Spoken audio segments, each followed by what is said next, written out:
Jane Eyre, Chapter 11, Part 3. As I was meditating on this discovery, a little girl, followed by her attendant, came running up the lawn. I looked at my pupil, who did not at first appear to notice me.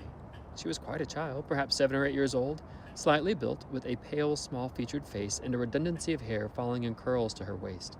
"Good morning, Miss Adela," said Mrs. Fairfax. "Come and speak to the lady who is to teach you and to make you a clever woman some day." She approached. "C'est la ma gouvernante," she said, pointing to me and addressing her nurse, who answered, "Mais oui, c'est moi." "Are they foreigners?" I inquired, amazed at hearing the French language. "The nurse is a foreigner, and Adela was born on the continent, and I believe never left it till within 6 months ago. When she first came here, she could speak no English. Now she can make shift to talk it a little. I don't understand her, she mixes it so with French, but you will make out her meaning very well, I dare say." Fortunately, I had the advantage of being taught French by a French lady, and as I had always made a point of conversing with Madame Poirot as often as I could, and had besides during the last 7 years learned a portion of French by heart daily, applying myself to take pains with my accent and imitating as closely as possible the pronunciation of my teacher, I had acquired a certain degree of readiness and correctness in the language, and was not likely to be much at a loss with Mademoiselle Adela. And she came and shook hands with me, and she heard that I was her governess, and as I led her into breakfast, I addressed some phrases to her in her own tongue. She replied briefly at first, but after we were seated at the table, and she had examined me some 10 minutes with her large hazel eyes, she suddenly commenced chattering fluently. "Ah," cried she in French, "you speak my language as well as Mr. Rochester does. I can talk to you as I can to him. And so can Sophie. She will be so glad. Nobody here understands her. Madame Fairfax does all English. Sophie is my nurse. She came with me over the sea in a great ship with a chimney that smoked. How it did smoke, and I was sick. And so was Sophie, and so was Mr. Rochester. Mr. Rochester lay down on a sofa in a pretty room called the salon. And Sophie and I had little beds in another place. I nearly fell out of mine. It was like a shelf. And Mademoiselle, what is your name?" "Eyre. Jane Eyre." "Eyre? Bah, I cannot say it. Well, our ship stopped in the morning before it was quite daylight at a great city, a huge city with very dark houses and all smoky, not at all like the pretty clean town I came from, and Mr. Rochester carried me in his arms over a plank to the land, and Sophie came after me, and we all got into a coach which took us to a beautiful large house, larger than this and finer, called a hotel. We stayed there nearly a week. I and Sophie used to walk every day in a great green place full of trees called the park, and there were many children there besides me, and a pond with beautiful birds in it, and I fed with crumbs." "Can you understand her when she runs on so fast?" asked Mrs. Fairfax. I understood her very well, for I had been accustomed to the fluent tongue of Madame Perrot.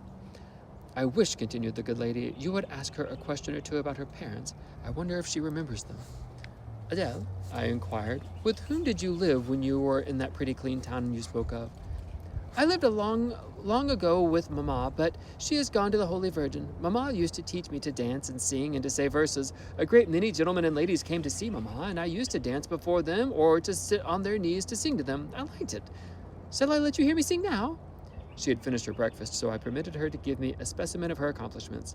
Descending from her chair, she came and placed herself on my knee. Then, folding her little hands demurely before her, shaking back her curls and lifting her eyes to the ceiling, she commenced singing a song from some opera.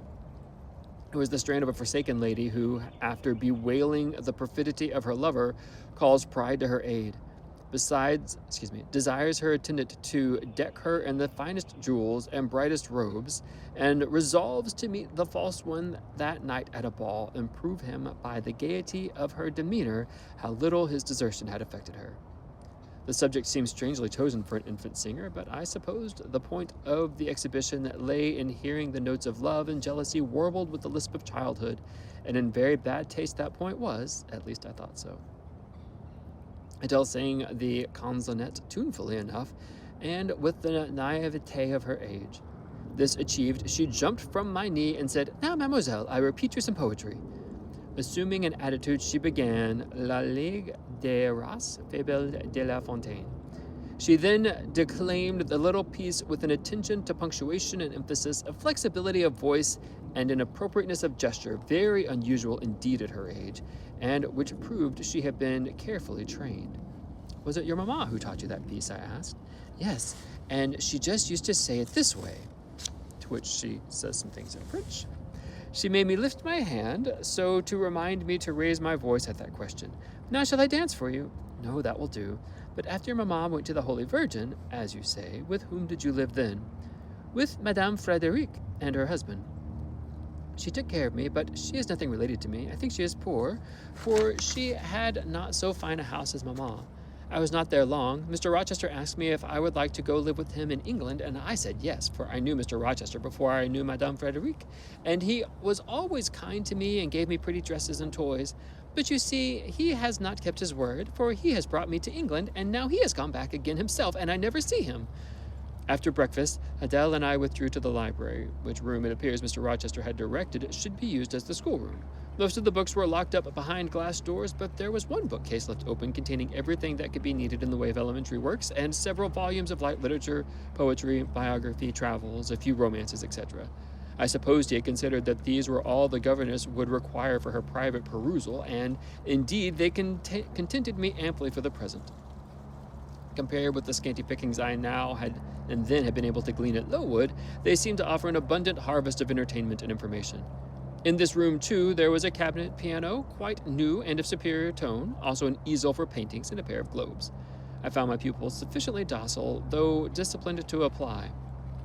She had not been used to regular occupation of any kind. I felt it would be injudicious to confine her too much at first, so when I had talked to her a great deal and got her to learn a little, and when the morning had advanced to noon, I allowed her to return to her nurse. I then proposed to occupy myself till dinner time in drawing some little sketches for her use.